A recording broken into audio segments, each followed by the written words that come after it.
Y'all like my fake glasses?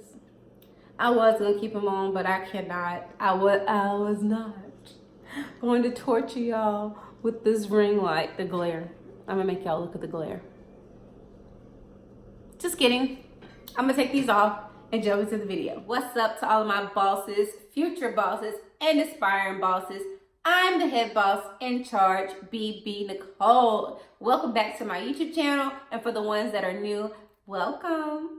I'm BeBe Nycole, owner of DHG Hair Studio, as well as deluxehairgallery.co for the ones that don't know. In this video, I'm going to be showing you guys how to find a hair vendor for your company, as well as how I found my vendors for mine. If you guys are interested, continue watching this video and get the tea, okay? Or shall I say wine? Let's go.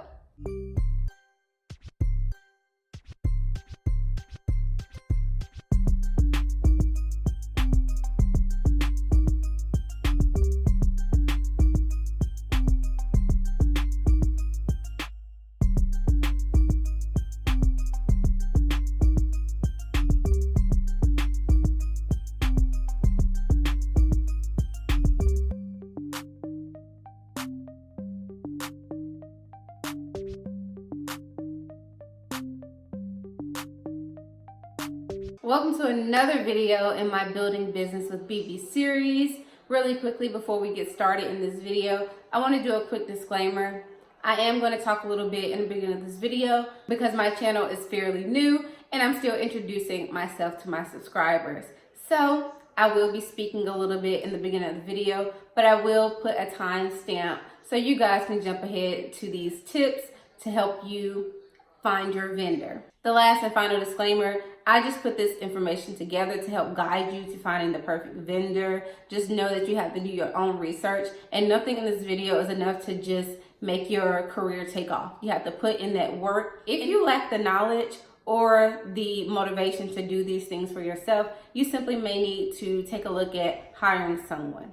Okay, so we're gonna jump right into this video. Let's do a quick little story time to get you all caught up and prepared to take this knowledge and receive this knowledge from this video. I told you guys in my last video, the 10 steps to start a hair company. I let you guys know a little bit of my backstory. I didn't always sell hair. However, I had a lot of experience working with vendors. I used to be the extension specialist at the old salon I worked at before starting my hair company and my salon. I was in charge of finding the best hair. I was in charge of doing the sew-ins. I was in charge of making sure the hair we had was top quality so we could retail it to our clients. Moving forward, I started selling hair for Maven when I went into business for myself. That didn't work out for me. I wanted to turn a profit for myself. So I ditched Maven. I took the information that I gathered those years back working at another salon, being the head of finding the top hair, and I applied that to my company. And then I started selling hair myself under my own name, receiving all the profit from my hard work and dedication. So now you're caught up. Needless to say, I have experience in working with vendors.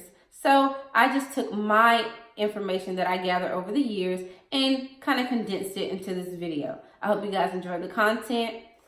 Get your notepads, take your notes, because you don't want to miss a thing when it comes to this video. I wish you guys success. Well, let's begin. Number one, I'll start by saying, use your resources. When I started selling hair, internet wasn't that big.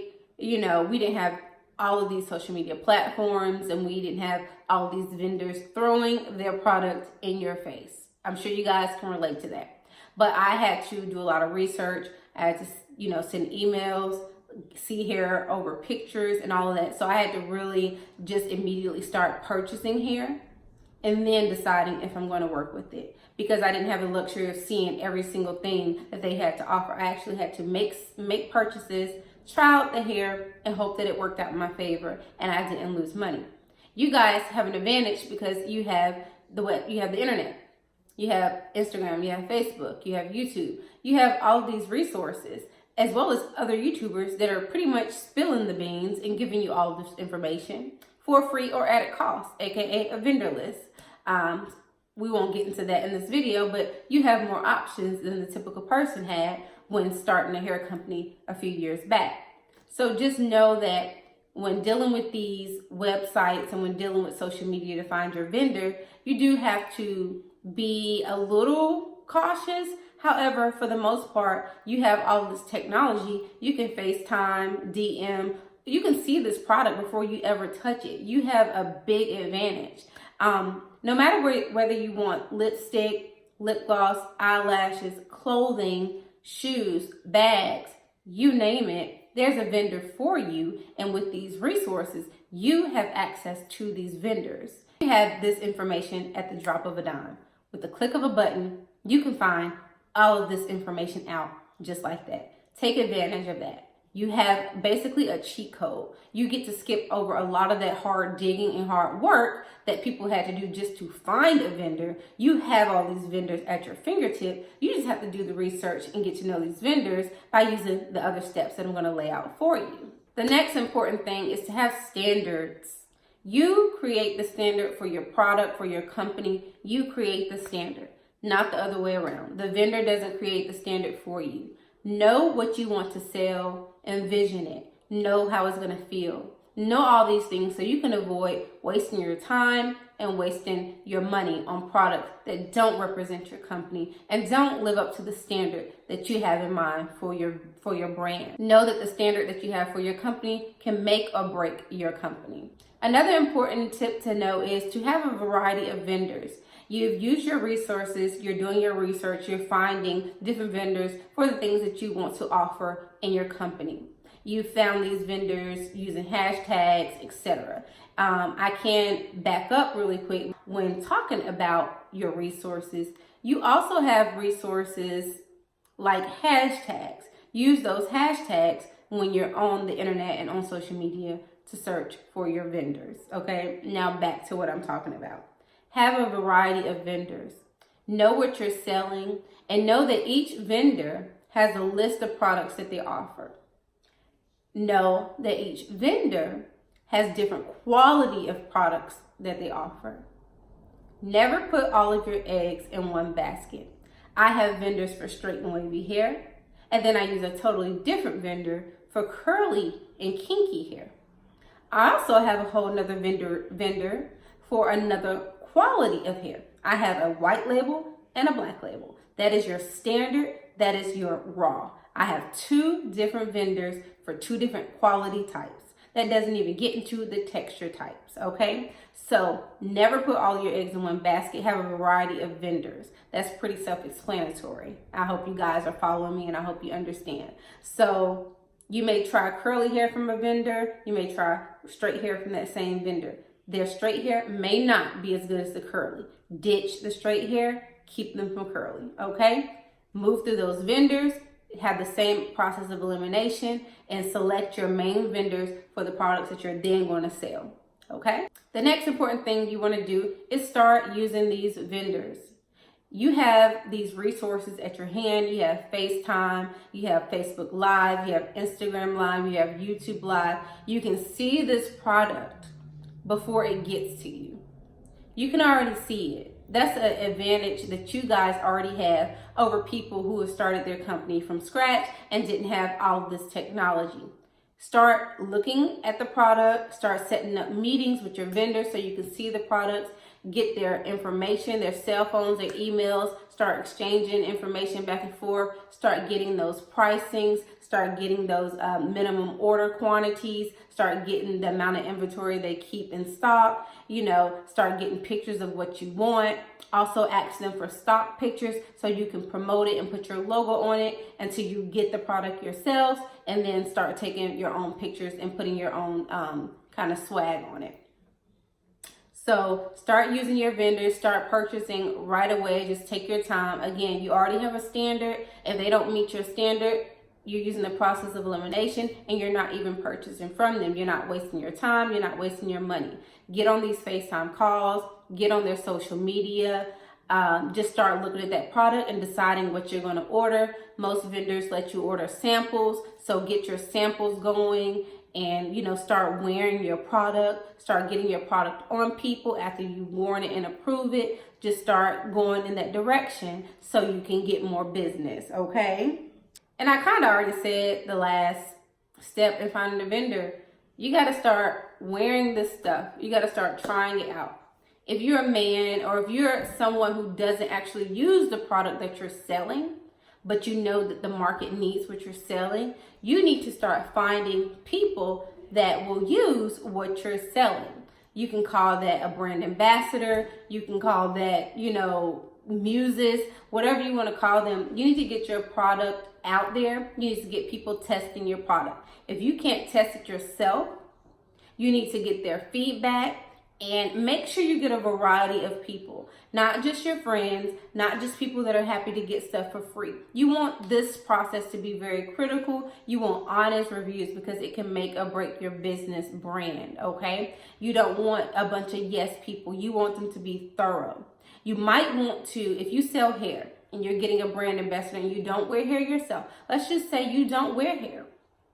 You need to find someone that wears a lot of hair and actually have kind of spoken on this topic on their platform, or they're kind of the go-to person for hair. They'll know if your quality of hair is worth selling. They'll know. They'll be able to point you in the right direction. Sometimes, you may not get the best feedback, but you can actually improve before you launch your products. You can actually improve by getting this feedback and not wasting your time. So get your product on these people who can actually help you with getting your products out there and helping you test your product. Now, if you wear hair, this goes back to our other point, which is your standards. If you are going to be testing these products yourself, don't just think about you when you're selling your product. Have a higher standard. So whatever your standard is that you like, go higher, okay? I say this because people are picky, and because it's not their brand, when people are consuming and not producing, they have higher standards. So I like my hair, but I amped up my expectations and standards because what I'm pleased with, someone else may hate. What I'm pleased with, someone else may be pleased with. So just know that whatever your standard is, raise it when it comes to your product, because you're not selling it for you. You want the people that consume your product to be happy, and you want them to be satisfied. And just know that there are a lot of picky people out here. So whatever your expectations are, I'm telling you, raise them. Raise them so you can eliminate, you can overproduce instead of underproduce. So raise those standards. Another thing is, I think I said everything actually. And last and finally, another tip that you can add on to starting to wear your product, you can start scouring social media to look for someone that will be perfect for your brand. You don't necessarily have to use them as a brand ambassador, but start looking for people that look like they would wear your product. That way you can have an idea of, what they buy, what does it look like?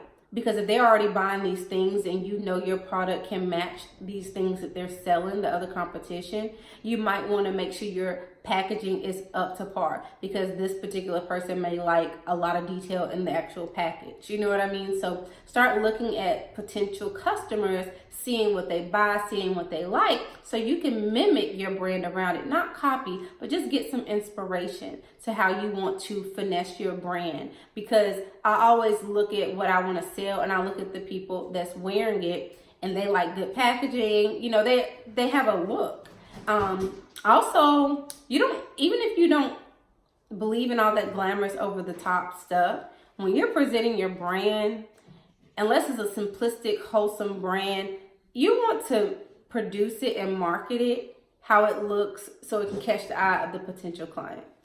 But honestly, that's enough rambling. I knew this video was going to be a little shorter simply because this type of video is only a guideline. You got to take a lot of action steps. There's only so much you can say. You know what I mean? That's pretty much how you find a vendor. So guys, that wraps up this video.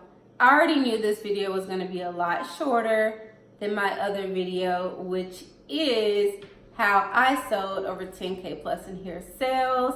And I gave you a few tips on how you can do the same for your company. So make sure you guys check that video out. I hope you guys left with some knowledge. Thank you so much for taking the time out of your day to watch my video. I want to invite you guys to come back next Monday where we'll do this all over again. I have a motto on my channel. Hopefully you guys are well acquainted with it by now. But if you don't know, my motto is wake up, pray, get pretty, hustle and repeat. Your girl is out. Bye. See you guys Monday.